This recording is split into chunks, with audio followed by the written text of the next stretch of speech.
When you look up in the night sky, to the night sky, and you feel awe, there's a call there.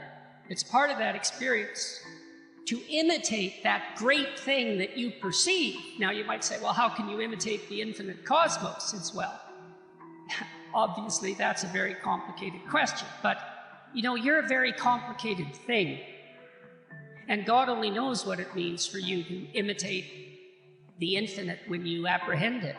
I mean, in some sense, that's the fundamental question of life, is how do we adapt ourselves to the infinite complexity that surrounds us? What must we become? Well, you don't nearly think that through. I mean, you don't, I don't, human beings in general don't. We puzzle it out, and we use all sorts of information to do that. And some of these more primordial experiences that are outside the domain of strict rationality nonetheless point us in an ethical direction. And the ethic would be, you should and could be more than you are. Well, then the question is, how do you bring that to earth? How does that look when you try to embody it day to day?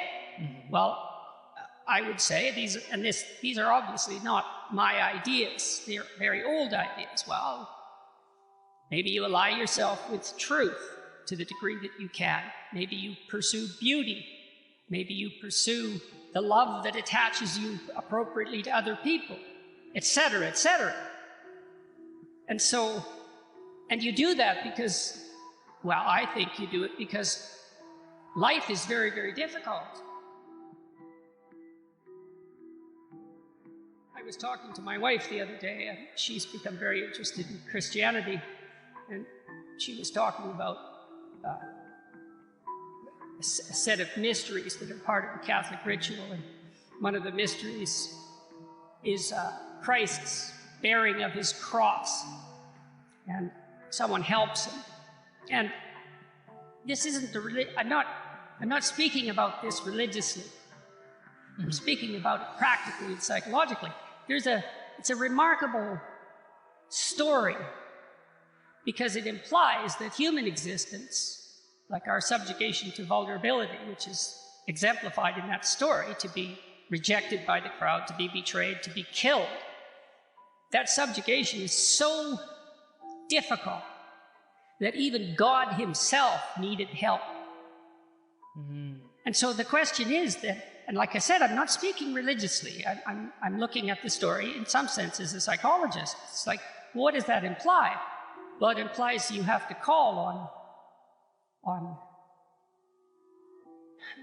you have to note when you're being called to be more than you are, and you have to attend to that very carefully because life is extraordinarily difficult, and to manage it in a manner that makes it acceptable, or perhaps more than acceptable, you have to be everything you could be. So that's not exactly strength, right? It's way more than that. Strength is a way into it. It's a specific virtue. It's a way into the discussion of what constitutes the ideal. So started doing what I'm doing back in, say, probably 1985, because I realized that one of the pathways to totalitarian catastrophe was deceit at the individual level. This is something that Solzhenitsyn made very much of, Orwell as well, Huxley as well. These great thinkers concluded in the aftermath of these totalitarian catastrophes that there was an integral link between pathology at the individual level, which was fundamentally the willingness to use deceit in an instrumental manner. I'll lie to you to get what I want, and authoritarian catastrophe, and that it was a direct causal link. And I actually buy that argument. I think that's literally true. And so partly what I'm doing, I hope, is helping people walk through thinking about why telling the truth is a good idea. Not only for them, not as a top-down, shake your finger moral injunction, don't lie, you shouldn't lie, but in a detailed manner to explain the relationship between the instrumental use of deceit and the collapse of civilizations. And that connection is way closer than people think. So one person influences 1,000 people, for sure, in their lifetime, and sometimes a lot more than that. 1,000, the next rung out from that, 1,000 times 1,000 is 1,000,000, and the next rung out from that is 1,000,000,000. And so you're always at the center of a concentric circle that 2 rungs out contains 1,000,000,000 people. Mm-hmm. Well, it turns out that what you do matters. And basically what I'm doing, I hope, is touring and talking to people face-to-face in these lectures, for example, and making the case that it's a terrifying case. Everyone says, well, we want meaning in our life. Do you now? Do you now? Because you might ask yourself, what's the more threatening possibility? That nothing you do matters, which means you can pretty much do whatever you want. That's the upside of that nihilistic claim, no responsibility, right? And why not pursue narrow-focused hedonism, since nothing matters anyways? So that's the shadow of nihilism. Or everything you do matters. And it's a lot more terrifying to contemplate that you will be held accountable for everything you do.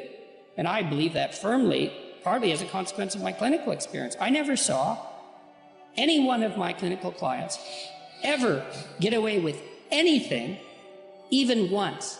And you think, well, people get away with things all the time. So, no, they don't.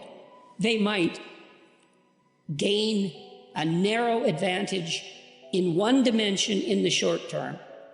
But, let's say that you use deceit in your business practices. First of all, that doesn't work very well because people will figure you out. So as a long-term strategy, it's terrible. Yep. It just doesn't work. Yep. No one is going to play with you if you're a cheat. But let's say that someone asked me the other day, well, what about these dictators that ruled their whole life, and they were at the top of the hierarchy, let's say, and they had all the power. Stalin's a perfectly good example.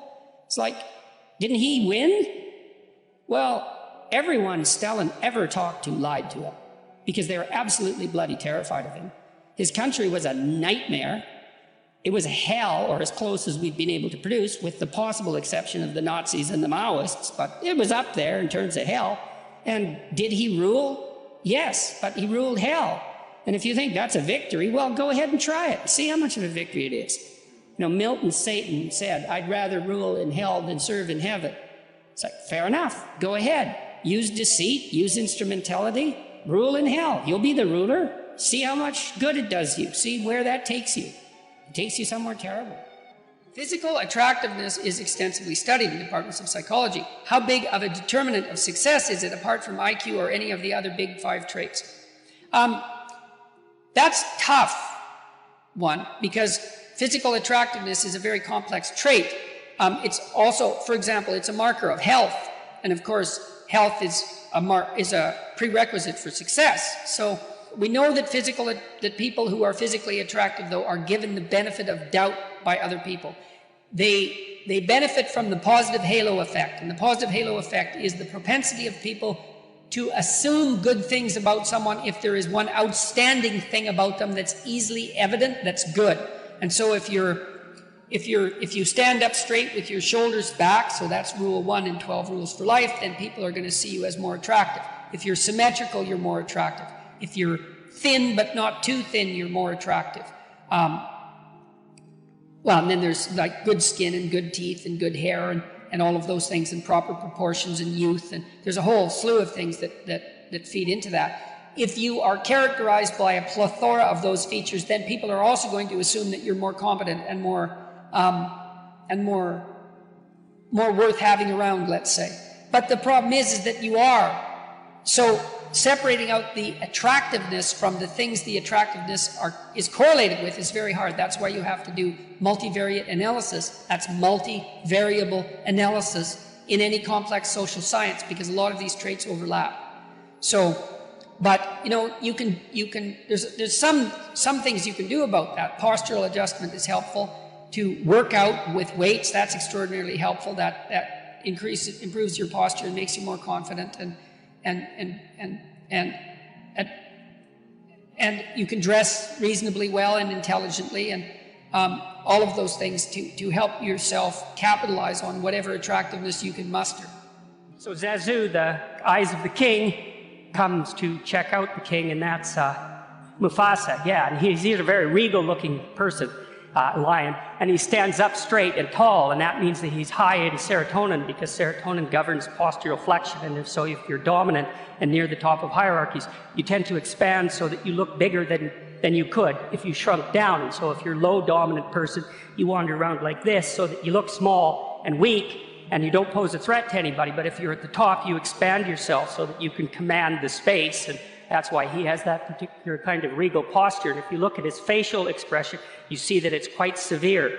He's capable of kindness, but he's also harsh and judgmental. And that's what society is like. That's what the superego is like. And what that means is that he's integrated his aggression.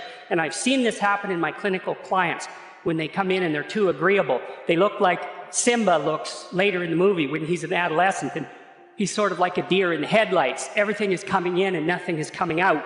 But when the person integrates their shadow and gets the aggressive part of themselves integrated into their personality, their face is hardened. And if you look at people, you can tell, because the people who are too agreeable look childlike and innocent, and the people who, a hyper-aggressive person will look, mean and cruel. But I've seen people's face change in the course of therapy, men and women. And what happens is they start to look more mature, and it's more like they're judging the world as well as interacting with it properly once they integrate that more disagreeable part of it. It's very, very necessary, and that's part of the incorporation of the Jungian shadow.